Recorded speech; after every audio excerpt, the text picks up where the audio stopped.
ሰላም ሰላም ውድ የፊደል አካዳሚ ቤተሰቦች፣ ፊደል አካዳሚ የኦንላይን ትምህርትን በማስተማር ላይ ይገኛል። የምናስተምራቸው ትምህርቶች አማርኛ፣ እንግሊዘኛ፣ ሂሳብ እንዲሁም ሌሎችን የትምህርት አይነት እያስተማርን እንገኛለን። ለመማር የምትፈልጉ ቤተሰቦች ባዮ ላይ ወይም ቪዲዮ ላይ ባለው ቁጥር ይደውሉ። በማንኛውም ሰዓት መማር ይችላሉ። እሺ በዛሬው ትምህርታችን ወይም ቪዲዮአችን ደግሞ ይዤላችሁ የመጣሁት ትምህርት እጅግ ማወቅ ያሉብንን የተለመዱ የእንግሊዘኛ ንግግሮችን እንዴት በቀላል መንገድ መናገር ሆነ መጻፍ ማንበብ እንደምንችል የምናይበትን ትምህርት ወይም ቪዲዮ ይዤላችሁ መጥቻለሁ ማለት ነው። እንደተለመደው ቪዲዮውን እስከ መጨረሻው ማየትና መከታተል እንዲሁም ለቻናላችን አዲስ የሆናችሁ ቤተሰቦች ላይክ፣ ሼር፣ ሳብስክራይብ በማድረግ ይጀምሩ። ኦኬ ቀጥታ ወደ ትምህርቱ እንሄዳለን ማለት ነው። የመጀመሪያው ምን ይላል፣ እንዴት ስናንብበው የሚለውን አብረን እናያለን። እንግዲህ እዚህ ጋር አይን እንደ አይ ነው የምናነባት። ኤችኤን እንደ ሀ፣ ኤችኤን እንደ ሀ፣ ቪኤን እንደ ቭ፣ ሃቭ፣ ቲ ኦን በአንድ ላይ ቱ፣ ጂኦን በአንድ ላይ ጎ፣ በአንድ ላይ አይ ሃቭ ቱ ጎ፣ አይ ሃቭ ቱ ጎ፣ መሄድ አለብኝ፣ መሄድ አለብኝ ስንል አይ ሃቭ ቱ ጎ እንላለን። እንግዲህ እዚህ ጋር አይ ሃቭ ቱ ማለት ምንድን ነው? ሃቭ ቱ ስንል ማድረግ አለብን ስንል የምንጠቀመው አያያዥ ነው ማለት ነው። ስለዚህ ሃቭ ቱ ካልን ኦልሬዲ አለብኝ ማድረግ አለብኝ እያልን ነው ማለት ነው። በአንድ ላይ ሃቭ ብቻ በአንድ ላይ አለኝ እንደማለት ነው የምንጠቀመው። ግን እዚህ ጋር ሃቭ ቱ ከሆነ ማድረግ ስላለብን ነገር ስንገልጽ የምንጠቀመው ነው ማለት ነው። ስለዚህ ጎ መሄድ ስለሆነ አይ ሃቭ ቱ ጎ ካልን መሄድ አለብኝ ማለታችን ነው። ይሄኛውስ ምን ይላል? አይ ኤችኤን እንደ ሀ፣ ቪኤን እንደ ቭ፣ ሃቭ፣ ቲኦን እንደ ቱ፣ ኤን እንደ አ፣ ኤስን እንደ ስ፣ ኬን እንደ ክ፣ አስክ። ሙሉን ስናነባው አይ ሃቭ ቱ አስክ፣ አይ ሃቭ ቱ አስክ። እዚህ ጋር አሁን ምንድነው ማየት ያለብን? ሀብቱ የሚለውን ብቻ ማየት ነው። ከዛ አስክ ማለት ደግሞ ምንድነው? መጠየቅ።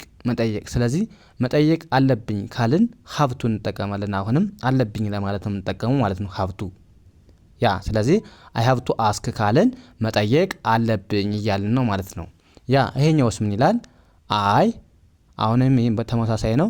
ሃቭ ቱ፣ ኤን እንደ ኢ፣ ኤናን እዚህ ጋር እናነባትም። ሁለት አናባቢዎቹ በአንድ ላይ ሲመጡ የመጀመሪያውን ብቻ ነው የምናነበው፣ ቀጥሎ ያለውን ስለማናነብ። ስለዚህ ኤን እንደ ኢ አነበብን፣ ቲን እንደ ት፣ ኤት እንላለን ማለት ነው። ኤት። ስለዚህ በአንድ ላይ አይ ሃቭ ቱ ኢት፣ አይ ሃቭ ቱ ኢት ምን ማለት ነው? መብላት አለብኝ፣ መብላት አለብኝ። ኢት አሁን ምንድን ነው?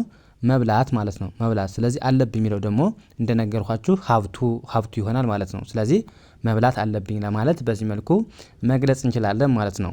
ይሄኛውስ ምን ይላል? አይ ሃቭ ቱ፣ ኤስን እንደ ስ፣ ፒኤን እንደ ፒ። እዚህ ጋር እንደነገርኳችሁ ኤን አናነብም፣ ሁለት አናባቢዎች ናቸው ተከታትለው ይመጡልን ማለት ነው። ስለዚህ የመጀመሪያ አናባቢ አንብበን ቀጥሎ ያለውን አናባቢ አናነብም ማለት ነው። ስለዚህ የመጀመሪያ ኢን እንደ ኢ እናነብና ከዛ ኤን አልፈን ኬን እንደ ክ ማንበብ ስናነባው ስፔክ፣ አይ ሃቭ ቱ ስፔክ፣ አይ ሃቭ ቱ ስፔክ ምን ማለት ነው?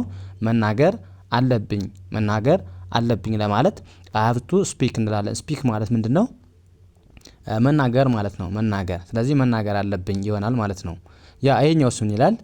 አይ ሃቭ ቱ፣ እዚህ ጋር ዳብሊው ኤን እንደ ወ አይደለም የምናነበው፣ እንደምን ነው የምናነበው? እንደ ወ፣ ኤልን እንደ ል፣ ኬን እንደ ክ ስናነበው ወክ። ይቅርታ እዚህ ጋር ኤልን አናነብም ማለት ነው። ዳብሊው ኤን እንደ ወ ካነበብን ኬን ነው የምናነባት። እሺ ስለዚህ ወክ ብለን ነው የምናነበው እንጂ ወልክ ብለን አናነብም። ኤል አትነበብም ማለት ነው። ስለዚህ ወክ፣ አይ ሃቭ ቱ ወክ ስንል ምንድን ነው? የምናውቀው ቃል ነው። መጓዝ አለብኝ ወይም መሄድ፣ ወክ እናድርግ እንላለን አይደል? እሱን ለመግለጽ አይ ሃቭ ቱ ወክ። ስለዚህ መጓዝ አለብኝ ለማለት በዚህ መልኩ መግለጽ እንችላለን። ይህስ ምን ይላል?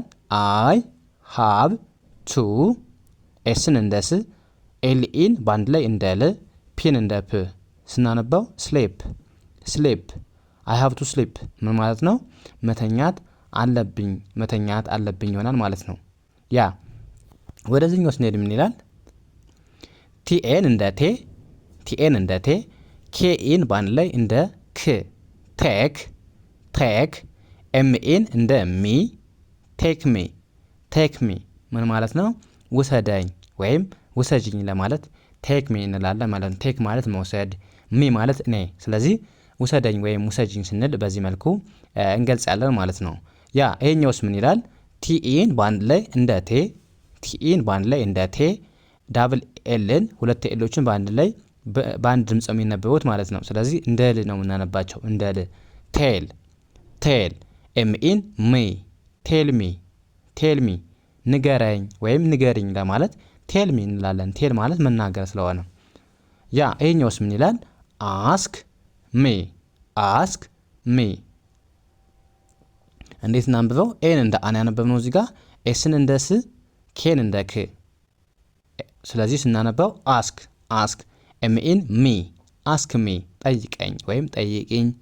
ያ ኤችኢን እንደ ኸ፣ እዚህ ጋር እንደ ሂ ሳይሆን እንደ ኸ፣ ኤችኢን እንደ ኸ፣ ኤልን እንደ ል፣ ኤልን እንደ ል፣ ፒን እንደ ፕ። ኸልፕ ኸልፕ፣ ኤምኢን ሚ ኸልፕ ሚ ኸልፕ ሚ ምን ማለት ነው? እርዳኝ ወይም እርጅኝ አግዥኝ ስንል ኸልፕ ሚ እንላለን ማለት ነው። ኸልፕ እርዳታ ስለሆነ። ያ ይሄኛውስ ምን ይላል? ኤን እንደ አ፣ ዲን እንደ ድ፣ ቪአይን እንደ ቫይ፣ ቪአይን እንደ ቫይ፣ ኤስኢን እንደ ስ፣ አድቫይስ አድቫይስ፣ ኤምኤን እንደ ሚ ኤምኤን እንደ ሚ። ሙሉን ስናነባው አድቫይስ ሚ አድቫይስ ሚ ምን ማለት ነው? ምከረኝ ወይም ምከርኝ ለማለት አድቫይስ ሚ እንላለን ማለት ነው። አድቫይስ ማለት ምክር ማለት ነው።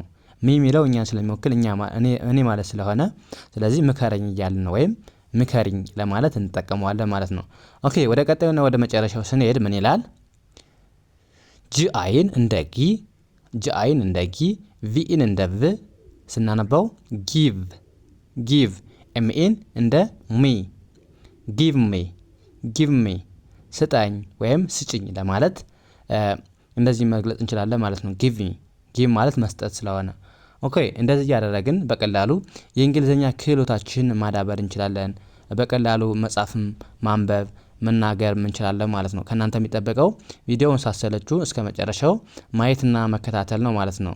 ኦኬ የዛሬው ክላሳችን ይህን ይመስል ነበር። ቀጣይ በሌላ ትምህርት እስከምንገናኝ መልካም ጊዜ ተመኘሁላችሁ። ሰናይ ጊዜ